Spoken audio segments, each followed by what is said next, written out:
Hey guys, I'm Dov, and today I'm back with more Total War Warhammer 2 online action. We're here with Bretonia once again, going to be facing up against the High Elves, so let's go ahead and take a look at the army composition. My army's going to be led by the Fey Enchantress, who is currently sitting in the dense Nagarothi jungle down here. She's carrying Earthblood Regrowth, Mist of the Lady, Favor of the Fey, and the Chalice of Potions. Fairly standard kit. Mainline infantry is going to be relatively standard as well. We've got 4 spearmen at arms with shields with 2 polearms, a single peasant bowman with some pox arrows just to apply that nice poison effect. We've also got a Grail relic for that immune to psychology, 1 unit of Grail guardians to help hold up the center, and then scattered all across the board we've got 3 more units of Grail knights, one here in the forest protecting a blessed field trebuchet, and one over in this other forest on the far side, currently doing some scouting up over here.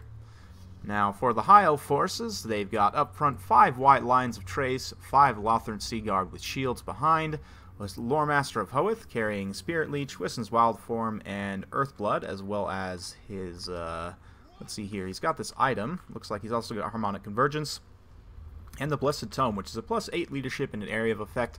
Not super necessary, as the High Elves typically have very high leadership anyway, but it can potentially be useful. So let's go ahead and watch as the battle gets underway. There's going to be a pretty extended kind of positioning / skirmish phase as we start to bring this field trebuchet up and around. We're going to kind of try and position it up here since my opponent's pulled back to this position back here. We want to pull up to be able to get shots on him, and so you know, kind of in this cone here is going to provide us a nice line of fire through this opening to be able to shoot at them.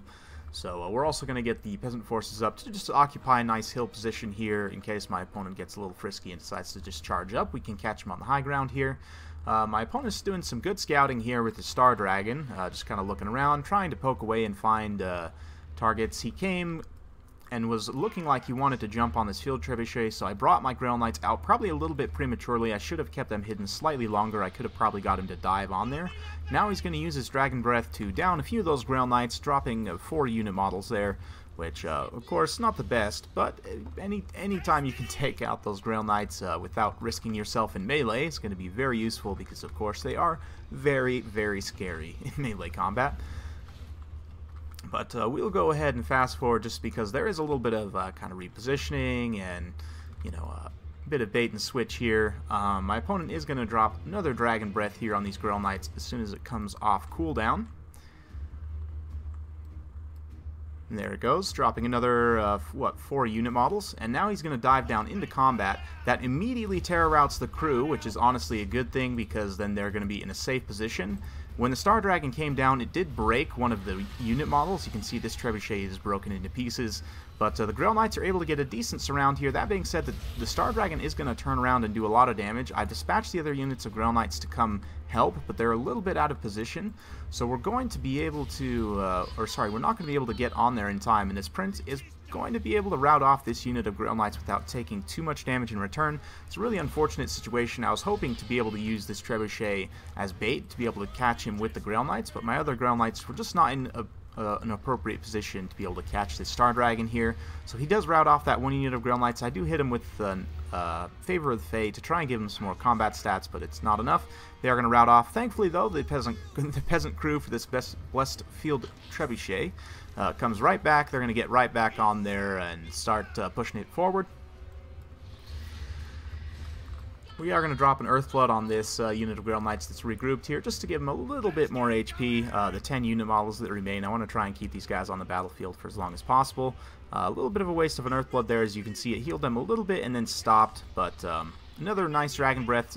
We've been able to bait out all 3 before the mainline engagement gets underway, which means if I end up blobbing up with my peasants, it's not going to be as risky because we don't have those the Dragon Breaths to worry about. You can see my opponent dived and then fainted away there. I was ready to pounce with these units of Grail Knights and just going to be continuously kind of maneuvering around, making sure we screen this Star Dragon. So we're just about in position with the trebuchet, so we'll go ahead and fast forward just a little bit more as we pull up within range and start popping off some shots and sending our blessings over to the white lions over there. Yeah, you can see the trebuchets ready to open up shots here now, firing their globs of holy water, which I've always thought is a little bit strange, but it is pretty cool. Let's see if we can make some solid contact. My opponent is going to start advancing, which is a wise move, of course. And seeing as he has a pretty significant ranged advantage, I'm going to actually pull back my forces behind this little patch of forest here. You can see the Star Dragon diving down onto the Fey Enchantress, but because there's Grail Knights around, this is going to be pretty dangerous. He does take a nasty charge there. Those Grail Knights are going to do about 25%, maybe a little less, maybe about 20% HP damage on that charge. But he is going to be able to pull out at an angle, and because the Grail Knights weren't surrounding, he's able to get up and away there. But yeah, we're just going to kind of do a tactical retreat here and pull back so that we can get this patch of forest in between myself and the High Elf army here. And that way we'll also be able to get a little bit more value out of the trebuchet as it has more time to fire here. You can see it's starting to make some solid contact with those white lions, taking out about 6 unit models so far. So, pretty decent. I wouldn't say it's paid for itself by any means, but, you know, can be good. We're also going to lose a couple of volleys of poison here just to kind of annoy these white lions. It won't do that much damage, but it will annoy them at the very best. So we're just going to now start pulling back, and Grail Knights are kind of in a bit of a screening position. Again, we're just continuously maneuvering them around, mirroring this Star Dragon's movement. So any time it decides to come down onto the ground, we're going to be able to inundate it with the Grail Knights. Even the Grail Guardians, you know, they do have the mass to stop up the Star Dragon. So more blessings being thrown across the hill there. A little bit inaccurate. We did make some okay contact there, it looks like, on those Lothran Seaguard, taking out about 4 unit models. So all said and done, up to 10 kills so far for the Blessed Field Trebuchet. But yeah, we're going to pull back all the way back behind the Trebuchet, and then once the High Elf forces kind of pull up to about, you know, here or here, then we'll charge back forward. And seeing as my opponent doesn't have any infantry, as long as my Grail Knights aren't fighting the Star Dragon itself, it's going to be very beneficial for us to use the Lance formation. So I'm going to pop that in just a moment when we get my forces charging in here. But we'll watch as these White Lions and Lothran Seaguard advance up across the way here. A solid hit there. Second one was a bit of a whiff, but pretty decent so far. Now we're going to get a general charge order underway all across the line here, so we'll grab some cinematic action as these Grail Guardians get into the Lance formation and then come charging through. Going to be just pummeling these White Lions in the front line. White Lions, of course, don't have any kind of charge defense, and because the Grail Guardian's up to 52 charge bonus with that Lance formation, we crashed in on the flank and then immediately going to pummel in a rear charge on this unit of White Lions here with these Grail Knights. They're going to be routed almost instantly because of that shattering charge there. The Grail Knights, of course, in the Lance formation are up to about 106. Yeah, 106 charge bonus. The Star Dragon decides to dive down in here, and we're going to bring all the units of Grail Knights, just, you know, control group them and send them all on an attack order onto this Star Dragon here. So he's going to be pinned on the ground, taking a ton of damage from the anti-large, huge charge bonus of the Grail Knights. We've also got the Peasant Arrows going to be focusing on the dragon as well to try and continuously apply that poison effect.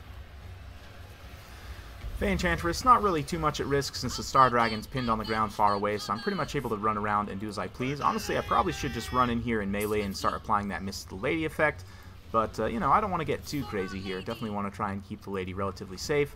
So, yeah, man, that charge in the front line, just once it happens, that the Lance formation charge just does a ton of damage. We had the other unit of Grail Knights also pull in from the flank. You can see Lothran Seaguard, they're definitely not going to be able to handle Grail Guardians and Grail Knights. They just don't have the AP values to get through there. Solid combat stats and an anti-large bonus, but the Grail Knights, of course, have heavy physical resistance, even better combat stats, and just all-around great units. That perfect vigor, especially in a late-game scenario, very, very key. You can see this Star Dragon's pretty tattered, and I see that he's got his sights set on the Fey Enchantress, so I'm going to just get all my Grail Knights back, take them out of the Lance formation since they're going to be fighting a big monster. That way they can get a better surround.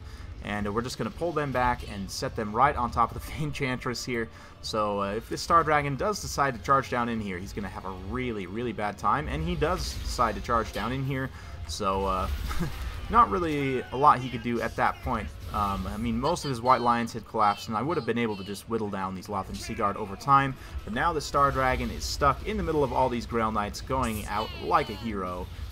Unfortunately, not going to be enough. You can see that the Lore Master is trying to drop that Earthblood there to help keep this guy in the fight, but at this point he's being zapped in the side by the Fan Enchantress and, you know, lanced by all these Grail Knights here.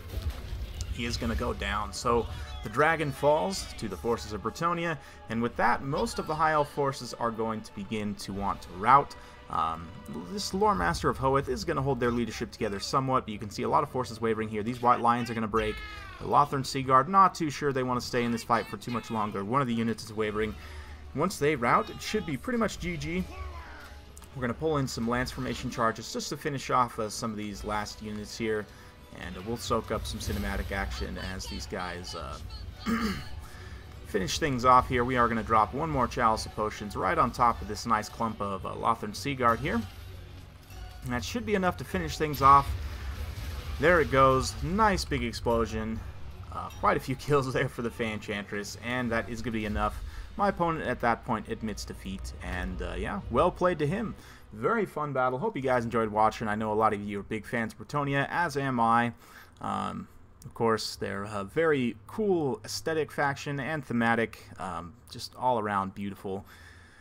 Very fun battle as well. You know, the Lance Formation, I don't always remember to use it, but definitely if you're fighting infantry, I would say always use it, because there's no reason not to. If you're fighting cavalry, because of the way the formation works, you'll kind of get surrounded if you're using the Lance Formation, so I would definitely recommend that you don't use it when you're fighting cavalry. Likewise against monsters, you know, you can get the additional charge bonus, so if you're just charging a monster, and then you think it's going to be able to escape from you, then it may be useful to use the Lance Formation, but typically I would recommend against using Lance Formation against monsters, just because you can get a much better surround that way. But overall, in terms of the army breakdown, 57 kills on an XP Chevron here, 91 and 3 chevrons on this unit of Grail Knights that got that awesome charge over on the right flank, just collapsed a unit of Lothern Sea Guard, and then immediately rear charged and collapsed a unit of White Lions. This is one of the reasons why I'm not the biggest fans of White Lions. They can get shut down super hard in a situation like this by elite tier shock cavalry. Grail Guardian, 66 kills and an XP Chevron as well, definitely helped hold up that center. In terms of the peasants, they didn't really need to do too much. Most of the work was done by the knights there. Another XP Chevron was doled out on this Pox arrow here. These guys had one at the beginning of the battle and managed to pick up one more through the course of the battle, primarily from shooting at that Star Dragon. For my opponent, the Star Dragon itself was able to snipe out one unit of Grail Knights before the fighting started, so that was really good for my opponent. But at the end of the day, just the infantry composition could not hold up to the overwhelming charge of these elite tier cavalry. And at the end of the day, the High Elves just got run over a little bit. I do think Bretonnia, they're better. I think that the High Elves is one of the matchups that they can do very well in. It's one of the matchups that I would maybe even say they might have an advantage. It's a little bit tough to say, but just based on everything I've seen in the current patch, things are a lot better for Bretonnia, and I do think that that they're much better in this patch. So anyway, thank you guys for watching. Hope you enjoyed. If you like this kind of content, like and subscribe. I'm keeping it coming with more Total War Warhammer 2 content every single day, so stay tuned for more, and we'll see you next time.